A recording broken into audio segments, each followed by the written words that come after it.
Hello दोस्तों, आज की इस कहानी में आप सभी का स्वागत है। दोस्तों, आज मैं आपको एक कहानी सुनाना चाहती हूँ जो हमें सोचने पर मजबूर करती है। यह कहानी काल्पनिक है, लेकिन हमारे समाज में ऐसे किस्से अक्सर सुनने को मिलते हैं।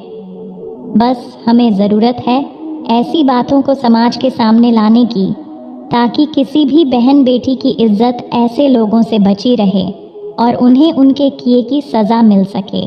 तो चलिए कहानी में आगे बढ़ते हैं। दोस्तों, मेरा नाम सोनाली है और मेरी उम्र 20 साल है। मैं दिखने में बहुत सुंदर हूँ।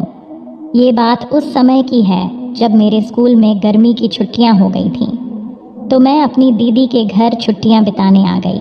दीदी की शादी को 4 साल हो गए थे और दीदी और जीजाजी अक्सर हमारे घर आया जाया करते थे, लेकिन मैं आज तक उनके घर एक बार भी नहीं गई थी।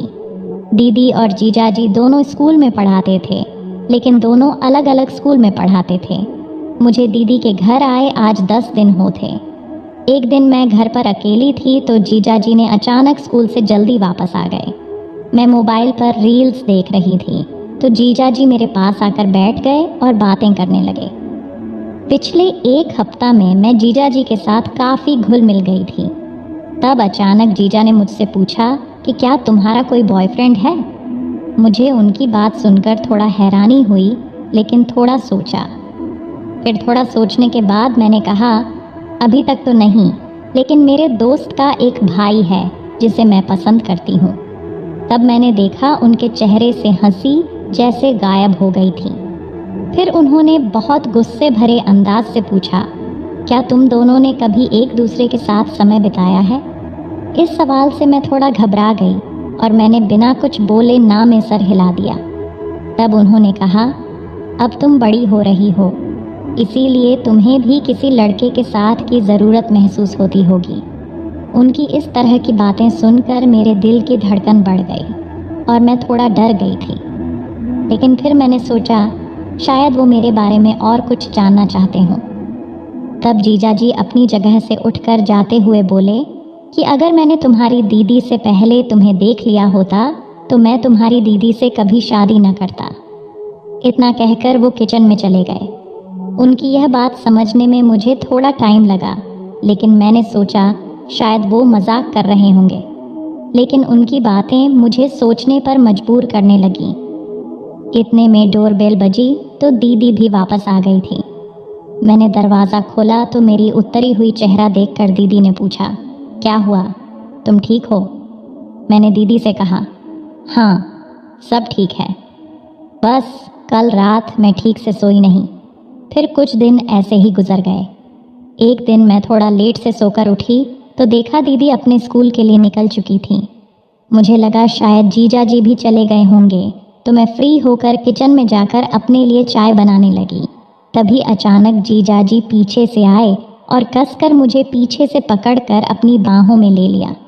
उस समय तो मुझे कुछ भी समझ में नहीं आया और डर के मारे मैं तो सुन्न पड़ गई थी और मैं अपनी जगह से हिल भी नहीं पा रही थी।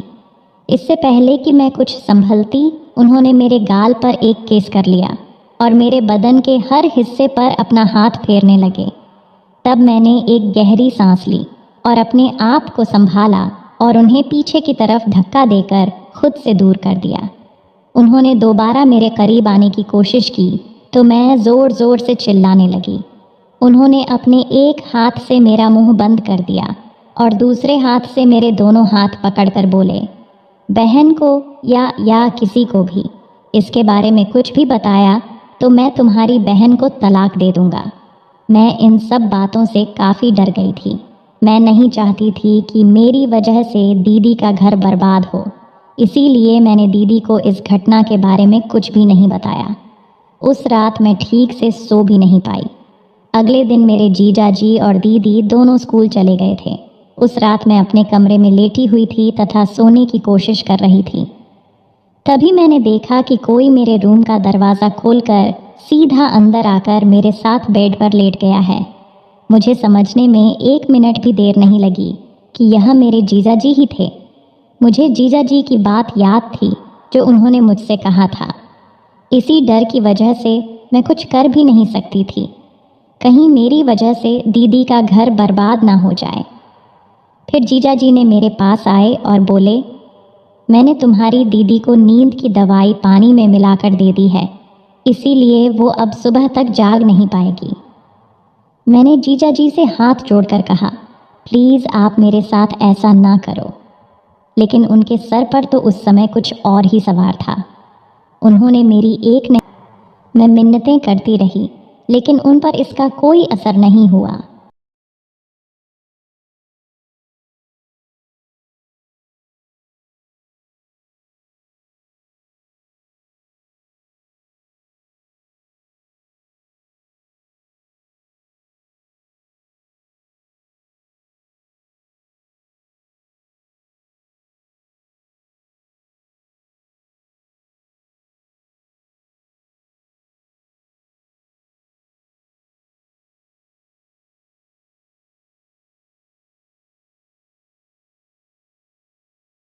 अब 1 महीने होने को थे, तब तक लगातार यह सिलसिला चलता रहा।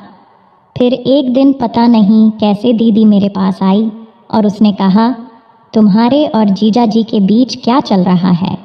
मुझे सब सच सच बता दो, वरना मैं मम्मी पापा को बुलाकर उनके सामने सारा सच खोल दूंगी। दीदी की यह बात सुनकर मैं काफ़ी घबरा गई और दीदी से पूछा, कैसा सच?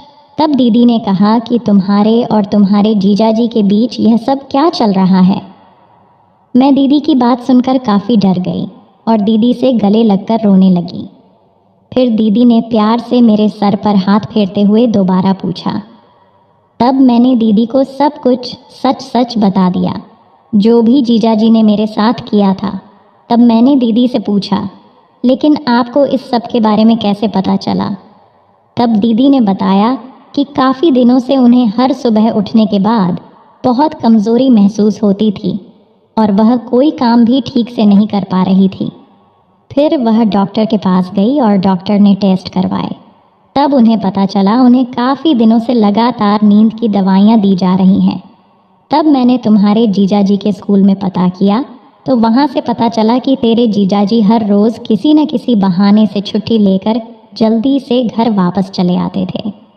जिसके बाद दीदी को यह सब समझने में ज़रा भी देर नहीं लगी कि यह सब क्या चल रहा है। दीदी ने उसी वक्त पुलिस को बुला लिया और पुलिस को सब कुछ सच सच बता दिया। पुलिस ने रिपोर्ट के आधार पर जीजाजी को गिरफ्तार कर लिया, जिसके कुछ दिनों बाद ही दीदी ने जीजाजी को तलाक दे दिया। तो दोस्तों, वीडियो अच्छी लगी